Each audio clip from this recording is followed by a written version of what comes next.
अस्सलाम वालेकुम व्यूअर्स, कैसे हैं आप? उम्मीद है कि आप खैरियत से होंगे। हम उर्दू ज़बान में अक्सर ऐसे जुमले इस्तेमाल करते हैं जैसे कि बारिश रुक रुक कर हो रही है, आप वक्फे वक्फे से क्यों लिख रहे हो, पढ़ाने का ये तरीक़ा नहीं है, बात करने का ये तरीक़ा नहीं है। ऐसे जो जुमले हैं हम रोज़मर्रा ज़िंदगी में बहुत ज़्यादा इस्तेमाल कर रहे होते हैं। अब इनको जब हम इंग्लिश में बोल रहे होते हैं तो वो कौन से स्ट्रक्चर्स हम इस्तेमाल करेंगे जिसके ज़रिए हम आसानी से इसे जुमलों को अंग्रेज़ी में बोल सकें। आज के लेक्चर में हम उन स्ट्रक्चर को कवर कर लेंगे। तो आइए शुरू कर लेते हैं। देखें, रुक रुक कर या वक्फे वक्फे से के लिए इंग्लिश में इंटरमिटेंटली का लफ्ज़ इस्तेमाल होता है।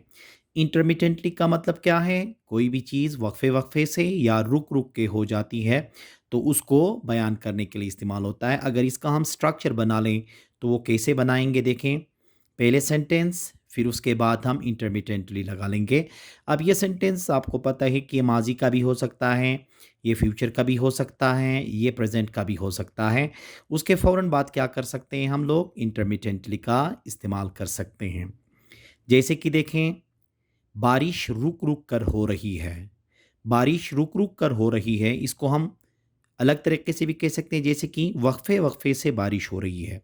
वक्फे वक्फे से बारिश हो रही है, इन दोनों का तर्जुमा क्या होगा? देखें, it is raining intermittently. It is raining intermittently, या रुक रुक के हो या वक्फे वक्फे से, दोनों के लिए इंटरमिटेंटली का लफ्ज़ इस्तेमाल होता है। वो रुक रुक कर अंग्रेज़ी बोल रहा है। वो रुक रुक कर अंग्रेज़ी बोल रहा है।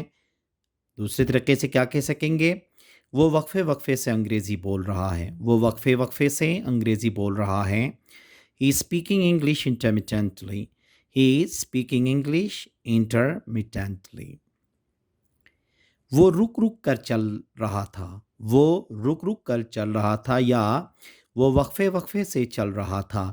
अब ये देखें ना, ये माजी का है, तो फिर जो हम टेंस इस्तेमाल करेंगे या हेल्पिंग वर्ब्स या जो भी सेंटेंस जो इस्तेमाल होगा, क्या करेंगे हम?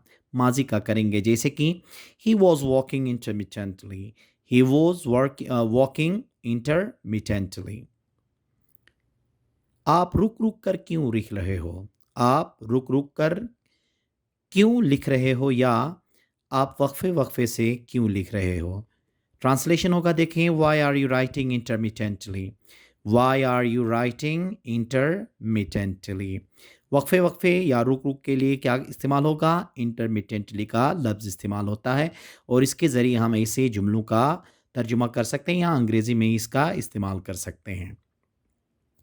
दूसरा है, ये तरीक़ा नहीं है कहने के लिए इंग्लिश में क्या कहते हैं? This is not the way. This is not the वे का इस्तेमाल क्या होगा? ये तरीक़ा नहीं है या इस तरह नहीं है कहने के लिए, ठीक है? अब इसका जो फार्मूला बनेगा, देखें, दिस इज़ नॉट द वे शुरू में इस्तेमाल होगा, फिर उसके बाद टू, और वर्ब की कौन सी फॉर्म इस्तेमाल होगी? फर्स्ट फॉर्म, और लास्ट में अदर वर्ड जो भी आप इस्तेमाल कर सकते हैं।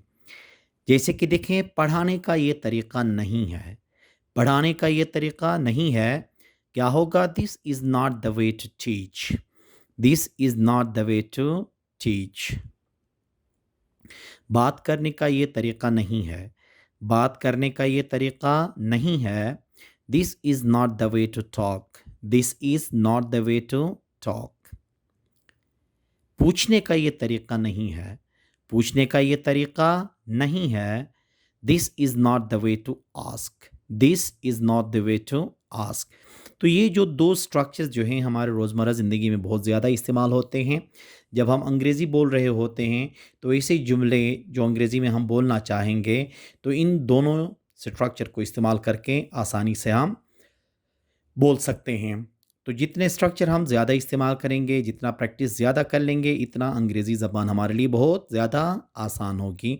उम्मीद है कि आज का ये लेक्चर आपको पसंद आया होगा। Thank you very much.